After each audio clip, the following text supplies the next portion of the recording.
For 30 years, one guy lived a life of unbelievable luxury. Private jets, five-star hotels, designer clothes, the whole shebang. He convinced everyone he was a Saudi prince, rolling in oil money. But here's the kicker. He was totally faking it.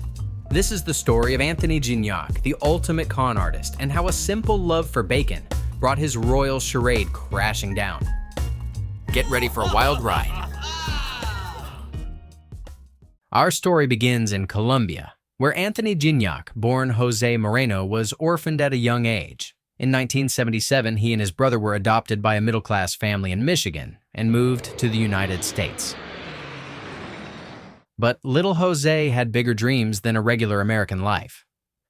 Even at 12, Anthony had the con artist gene.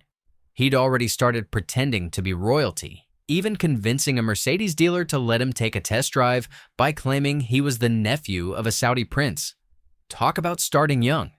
Of course, Your Highness. Take it for a spin.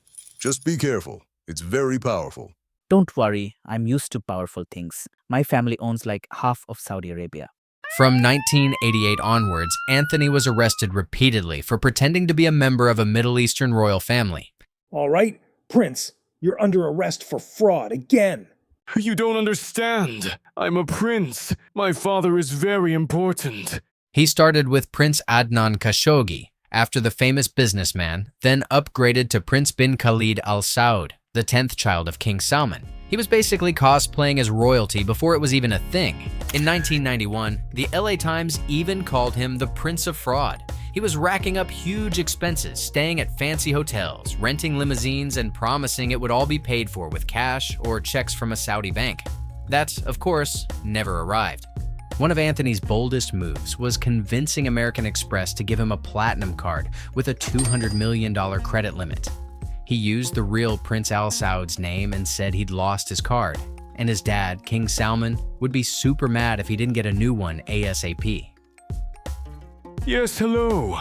This is Prince bin Khalid Al Saud. I seem to have misplaced my platinum card. It's quite urgent.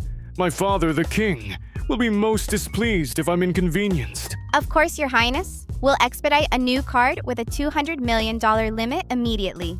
And just like that, he had a $200 million playground. He was living the high life, racking up expenses like it was going out of style. In 2003, Anthony was finally caught trying to cash a fake check and sentenced to 77 months in prison. But even prison couldn't stop him. He used the time to hone his techniques, studying the Saudi royal family and perfecting his act.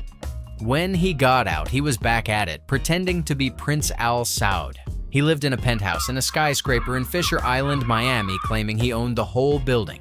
His neighbors included Oprah Winfrey and Andre Agassi. He was living the dream, or at least pretending to. He drove luxury cars with diplomatic license plates he bought on eBay, wore expensive jewelry, and had all the accessories from luxury brands. He looked the part, he acted the part, and people believed him. Everything came crashing down when Anthony tried to scam a wealthy real estate developer named Jeffrey Soffer. Anthony's people contacted Soffer saying the prince wanted to invest $440 million in his Miami hotel.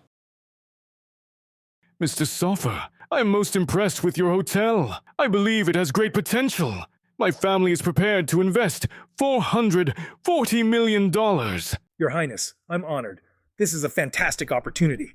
Soffer was thrilled and started investing in Anthony to keep him happy, taking him on his private plane and giving him gifts worth around $50,000, but something felt off.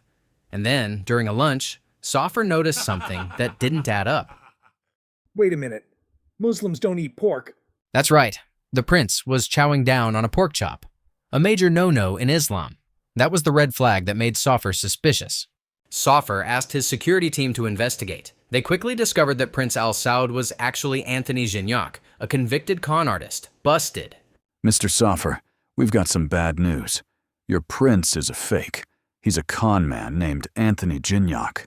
You're kidding me. All that money, all those gifts, it was all a lie? Soffer reported him to the police, and Anthony was arrested when he tried to fly from London to New York using fake documents. The jig was up. Investigators searched Anthony's home in Florida and found a treasure trove of fake stuff. Diplomatic license plates he bought on eBay, Fake American Express cards, fake IDs, fake social media accounts. The only real things were the jewelry and properties he owned, all obtained through fraud. Look at this. He even has a fake seal of the Saudi royal family. This guy really went all out. Dozens of people fell victim to Anthony's scams, giving him at least $8 million and tons of expensive gifts. In 2019, Anthony Gignac was sentenced to 18 years in prison for fraud, false identity, and illegal use of official qualities. Justice was served. But you have to wonder, was it worth it? Anthony Gignac, you have lived a life of deceit and fraud. You are sentenced to 18 years in prison. But Your Honor, I am a prince. I deserve special treatment. Even in court, he was still trying to play the part. Talk about commitment to the role. Anthony Gignac's story is a wild ride. It's a reminder that you can't always believe what you see, and that even the most elaborate scams can be undone by the smallest details, like a love for pork. What do you think about Anthony's story? Let us know in the comments below, and don't forget to subscribe for more crazy stories.